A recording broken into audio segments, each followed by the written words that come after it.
நேற்று நான் பேசும்போது சில அமைச்சர்கள் குறுக்கிட்டு பேசினாங்க, அதற்கு நீங்க அனுமதி கொடுத்தீங்க. அதே மாதிரி இன்னைக்கு முதலமைச்சர் பேசும்போது சில வார்த்தைகள், தவறான வார்த்தைகள் பேசுறாரு. அவர் பார்ட்டி ஃபண்ட் அப்படின்னு சொல்லியிருக்கிறாரு. அவர் அமைச்சர் அந்த பார்ட்டி ஃபண்ட் எந்த பார்ட்டின்னு கூட சொல்ல தைரியம் இருந்தா சொல்லுங்க, நாங்க அதெல்லாம் ஃபேஸ் பண்ண தயாரா இருக்கோம். எதையும் ஆதாரத்தோடு எதையும் பேசுங்க. நீங்க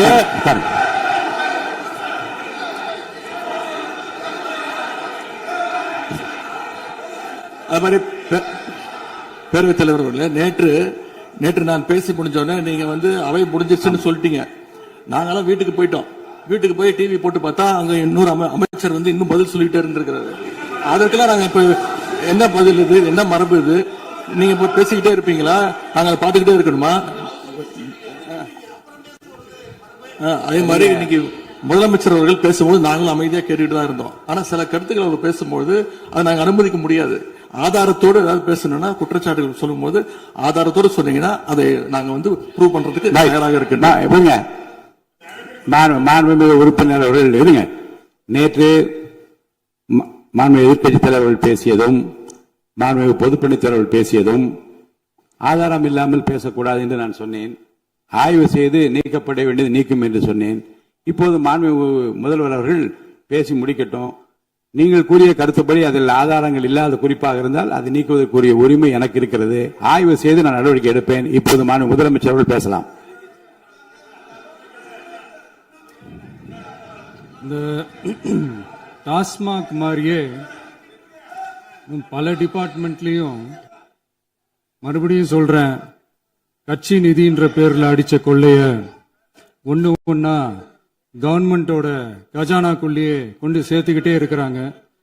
இப்பவும் சொல்றேன், மக்கள் பணத்துல இருந்து ஒரு பைசா கூட தொடமாட்டோம், தொடவும் விடமாட்டோம், தொட்டா விடமாட்டோம், இதுக்கு முன்னாடி தொட்டவங்களையும் விடமாட்டோம்.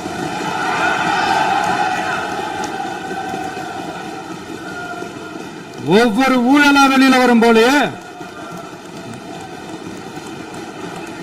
ஒவ்வொரு வேஷமா கலைஞ்சிரும் போலயே இங்க இருக்கிற நிறைய பேரு நடுங்கி போய்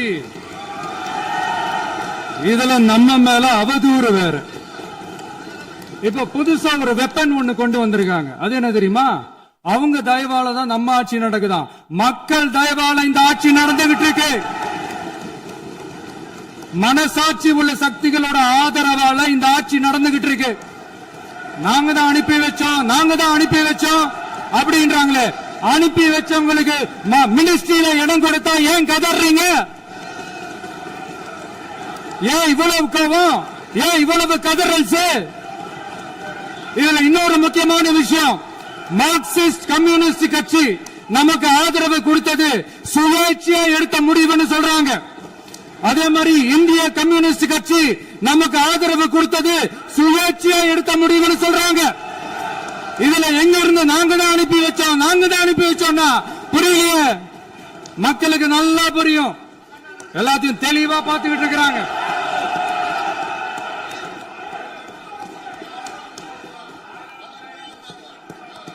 முதலமைச்சர் கண்டினியூ பண்ணலாம். மாண்புமிகு முதலமைச்சர்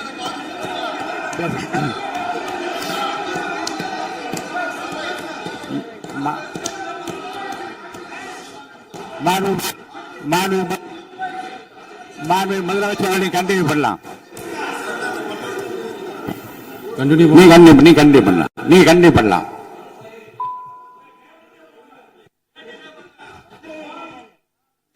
இந்த சமூக நீதி அரசுன்னு சொல்றவங்களை பார்த்து கேட்கிறேன், நம்ம பட்டியலின சகோதரர்களுக்கு எத்தனை அமைச்சர் பதவி கொடுத்தீங்கன்னு கொஞ்சம் சொல்ல முடியுமா? ஆனா நம்மளுடைய அரசுல 8 அமைச்சர் பதவிகள் யாருக்கு? நம்ம பட்டியலின சகோதரர்களுக்கு.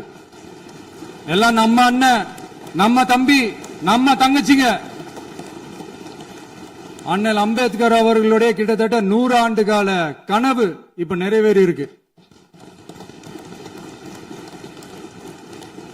நான் ஏன் கொஞ்சம் சவுண்டா பேசுறேன் அப்படின்னா அவங்களுக்கு கேட்கணும்ன்றதுக்காக தப்பா எடுத்துக்காது.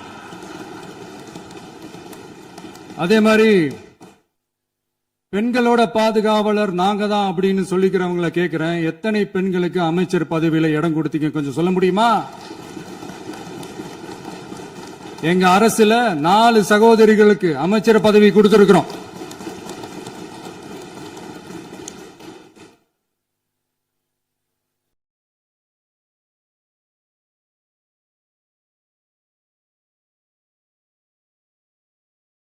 அதனால மக்களால் நிராகரிக்கப்பட்டு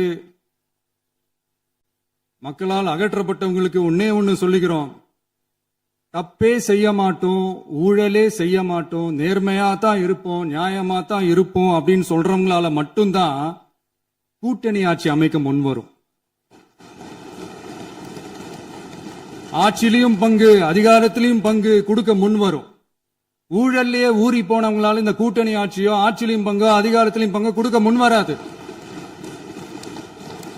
மெஜாரிட்டி இருந்தாலும் தரமாட்டாங்க, மெஜாரிட்டி இல்லனாலும் தரமாட்டாங்க. கேட்டா ரெடிமேடா ஒரு பதில் ஒண்ணு வச்சிருப்பாங்க, கூட்டணி ஆட்சியை மக்கள் விரும்ப மாட்டாங்கன்னு. அதே மக்கள் தான் இப்ப அவங்கள பார்த்து சிரிக்கிறாங்க. நான் பதவி ஏத்த அன்னைக்கு கொஞ்சம் டைம் அவகாசம் கேட்டேன். எதுக்கு கேட்டேன்? நிதி நிலைமைலாம் கொஞ்சம் மோசமா இருக்குது, அதெல்லாம் கொஞ்சம் சரி செஞ்சுக்கிட்டே படிப்படியா கொஞ்சம் கொஞ்சமா நான் கொடுத்த வாக்குறுதிகள்லாம் செயல்படுத்துவேன், அதுக்காக கொஞ்சம் டைம் அவகாசம் கேட்டேன். நான் ஏதோ வேற எதுக்காகவோ வேற யாருக்காகவோ ஏதோ அவகாசம் கேட்ட மாதிரி. அடுத்து இங்க சபையில இல்லாதவங்களை பத்தி பேச வேண்டாம்னு நினைக்கிறேன்.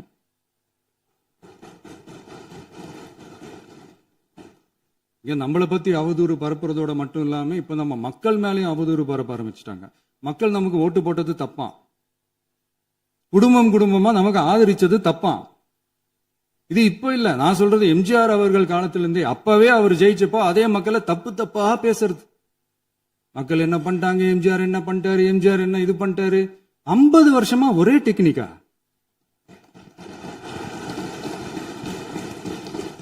டெக்னாலஜி எல்லாம் மாறி வேற எங்கேயோ போயிட்டு இருக்கு பஸ். இதுல கொஞ்சம் டெக்னிக்காச்சும் கொஞ்சம் மாத்தினா கொஞ்சம் நல்லா இருக்கும்.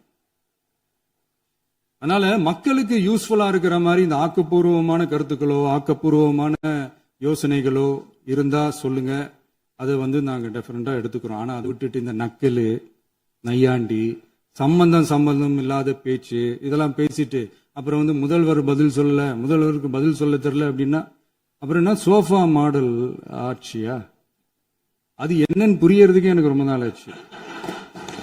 இந்த sofa set, table chair, teapoy, furniture பிசினஸ்லாம் வேற எங்க வெளியில போய் பண்ண சொல்லுங்க. அப்படி அந்த பிசினஸ் தான் பண்ணணும்னா நிறைய பிசினஸ் பண்ற மாதிரி வெளியில போய் பண்ண சொல்லுங்க, இங்க சட்டசபைக்குள்ள வேணாம். அதனால ஆக்கப்பூர்வமான கருத்துக்கள் இருந்தா சொல்லுங்க, டெஃபினட்டா அது சரியா இருந்தா நாங்க ஏத்துக்கிறோம். எனக்கு ஒரு குட்டி கதை ஒண்ணு ஞாபகம் வருது, சொல்லாமா? ஒரு ஊர்ல ஒரு பெரியவர் வெயில் ரொம்ப ஜாஸ்தியா இருக்குன்னு சொல்லிட்டு கண்ணுக்கு மேல கை வச்சுக்கிட்டு இப்படி சுத்தி முத்தி தேடிக்கிட்டு இருந்தாராம். அப்ப கூட இருந்த ஒரு சின்ன பையன் என்ன தேடுறீங்க அப்படின்னு கேட்டானா. அதுக்கு அந்த பெரியவர் சொன்னாரா, அது ஒண்ணு இல்ல தம்பி, உங்க அப்பா இங்கதான் இருப்பாருன்னு சொன்னாங்க, அதான் தேடிக்கிட்டு இருக்கேன். எங்க உங்க அப்பாவையா காணோம்?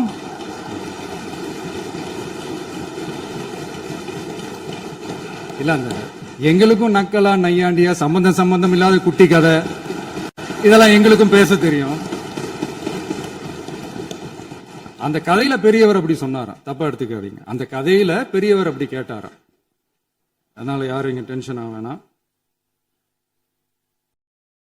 அதனால இன்னொரு இந்த என்னுடைய உரையை முடிக்கிறதுக்கு முன்னாடி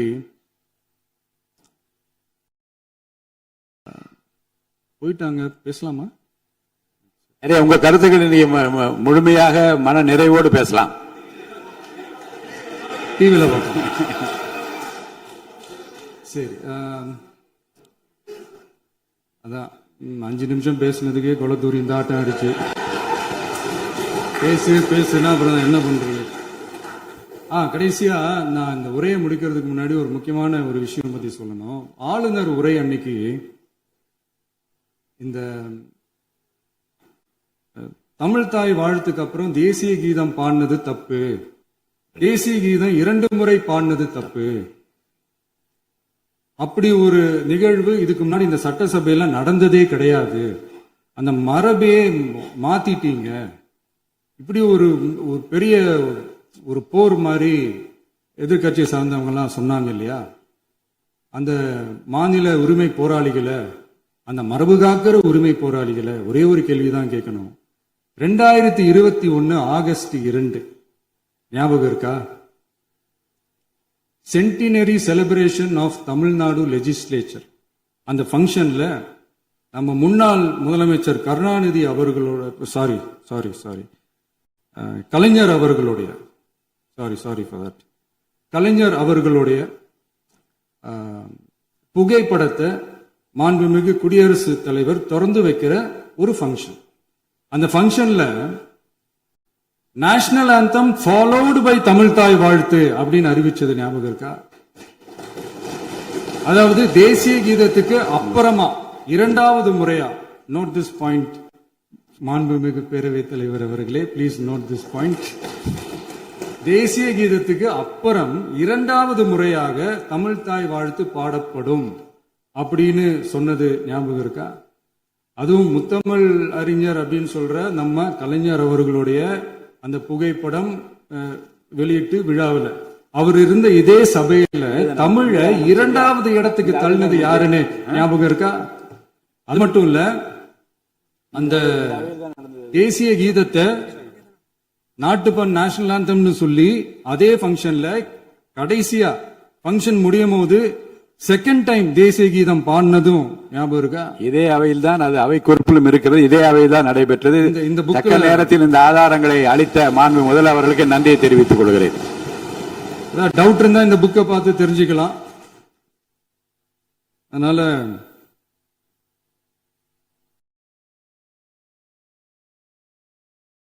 எல்லாம் கேட்டா என்ன சொல்லுவாங்கன்னா, அது ஜனாதிபதி கலந்துகிட்ட ஃபங்க்ஷன், அதெல்லாம் அப்படிதான், அதெல்லாம் கண்டுக்க கூடாது அப்படின்னு சொல்லுவாங்க. இதே மாதிரிதான் பேசுறது ஒண்ணு, செய்யறது ஒண்ணு, பேசுறது ஒண்ணு. இதெல்லாம் மக்கள் பார்த்துக்கிட்டு இருக்காங்க. எலெக்ஷனுக்கு முன்னாடி தான் அப்படி செஞ்சுக்கிட்டு இருந்தாங்க, இப்ப எலெக்ஷனுக்கு அப்புறம் அதே தான் செய்யறாங்க. இந்த விஜயையும் சாமானியர்களின் உண்மையான சமூக நீதி அரசையும் அவமானப்படுத்துறதுக்கு தான் அவங்களோட அந்த பொலிட்டிக்கல் சீனியாரிட்டி அது பயன்படுத்துது போல. சரி, செய்யட்டும், நல்லா செய்யட்டும். இப்போ ஆனாலும் நம்மளுடைய மாநில உரிமை, மொழி உரிமை, உத்தம உத்தரர் போல வேஷம் போடுற எதிர்கட்சிக்கு ஒன்றை மட்டும் ஆணித்தரமாக சொல்றோம். உங்களை மாதிரி தமிழ்னு சொல்லிக்கிட்டு, மொழி, பண்பாடு, கலாச்சாரம்னு சொல்லிக்கிட்டு ரெட்டை வேஷம் போடுறவங்க நாங்க கிடையாது. உலகெங்கும் வாழும் என் தமிழ் சொந்தங்களுக்கு நம்முடைய உத்தரவாதம் தமிழ் தான் எங்க உயிர் நாடி அப்படின்றத மறக்க மாட்டோம். இப்பவும் சொல்றோம், மாநில உரிமையில எப்பவும் உறுதியா இருப்போம். அதே சமயத்துல அரசியல் வேற, ஒன்றிய மாநில அரசுகளுக்கு இடையே இருக்கிற நிர்வாக அணுகுமுறை வேற. இதுல நாங்க ரொம்ப தெளிவா இருக்கிறோம். அதனால எங்களுக்கு பாடம் எடுக்கிறதா நினைச்சுக்கிட்டு உங்க வேஷத்தை நீங்களே கொஞ்சம் கொஞ்சமா கலைச்சுக்கிட்டே வர்றீங்க, மறந்துடாதீங்க. அப்புறம் நேத்து எதிர்கட்சி தலைவர், மாண்புமிகு எதிர்கட்சி தலைவர் பேசும்போது நிறைய பேசினாங்க. அதுல ஒண்ணு மட்டும், அரசு சொல்றதா நினைச்சுக்கிட்டு நம்மளை இன்டைரக்டா ஈவில் அப்படின்ற அந்த வார்த்தையை யூஸ் பண்ணாங்க. எனக்கு ஒண்ணுதான் சொல்லணும்னு தோணுது. ஈவில்ஸ்னு டெவில்ஸ் பேசக்கூடாது.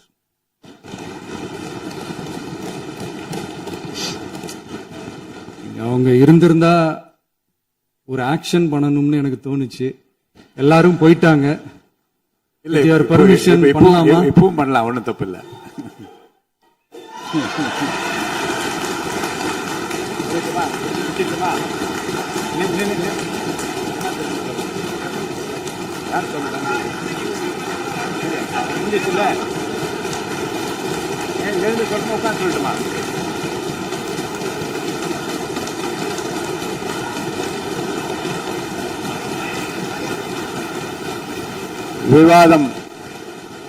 விவாதம் முடிவுற்றது.